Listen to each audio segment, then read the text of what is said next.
సత్యం, ధర్మం. ఒక కాలంలో శ్రీరంగపురం అనే గ్రామంలో రామయ్య అనే ధనవంతుడు ఉండేవాడు. అతను ఎంతో ధనవంతుడే కాకుండా చాలా మంచివాడు, ధర్మానుష్ఠుడు కూడా. అతని భార్య లక్ష్మి కూడా ఎంతో సతీ సౌమ్యురాలు. వారు ఎంత సంపన్నులైనా ఎప్పుడూ సత్యం, ధర్మం మార్గంలోనే నడిచేవారు. వారిని గ్రామంలోని అందరూ గౌరవించేవారు. రామయ్యకి 2 కుమారులు. పెద్దవాడు రాఘవ, చిన్నవాడు శివ. రాఘవ చాలా బుద్ధిమంతుడు, సత్యవంతుడు. శివ మాత్రం కాస్త అహంకారముతో కూడినవాడు. అతని ఆలోచన ఎప్పుడూ ధనం, సంపదల గురించి మాత్రమే. సత్యం, ధర్మం లాంటి విషయాలను శివ లెక్క చేయవాడు కాదు.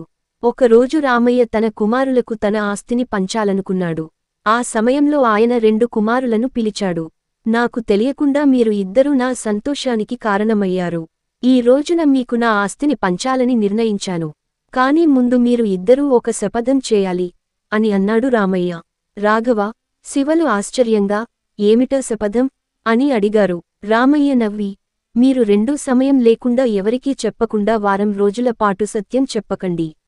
ఎవరికీ ఏదైనా విషయానికి తప్పుగా చెప్పండి అని చెప్పాడు. రాఘవ బాధపడ్డాడు. సత్యం అంటే తనకు ఎంతో ప్రేమ. కాని తండ్రి ఆజ్ఞను అమలు చేయడానికి అతను సిద్ధమయ్యాడు. శివ మాత్రం ఆనందంతో అంగీకరించాడు. సత్యం చెప్పకపోతే ఏం జరుగుతుంది? మోసం చేయడం నా చేతిలోనే ఉంది అని భావించాడు. వారం రోజులు పూర్తయ్యాక రామయ్య తన కుమారులను పిలిచాడు. మీరు సత్యం లేకుండా ఎలా జీవించగలిగారు అని ప్రశ్నించాడు. రాఘవ వెంటనే బాధతో, నాకెప్పుడూ సత్యం చెప్పడం శక్తి ఇచ్చేది. ఇప్పుడు మోసం చేయడం వల్ల నా హృదయం బాధపడింది అన్నాడు. కాని శివ నిర్లక్ష్యంగా చెప్పాడు, నాకు ఈ వారం చాలా సులభం.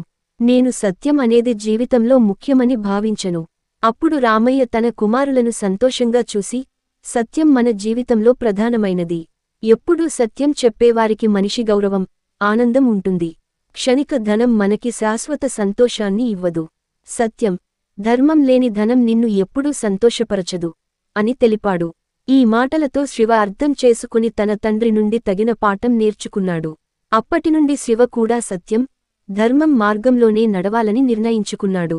నీతి, సత్యం, ధర్మం అనేవి జీవితంలో చాలా ముఖ్యమైనవి. అవి లేకుండా జీవనం సార్థకంగా ఉండదు.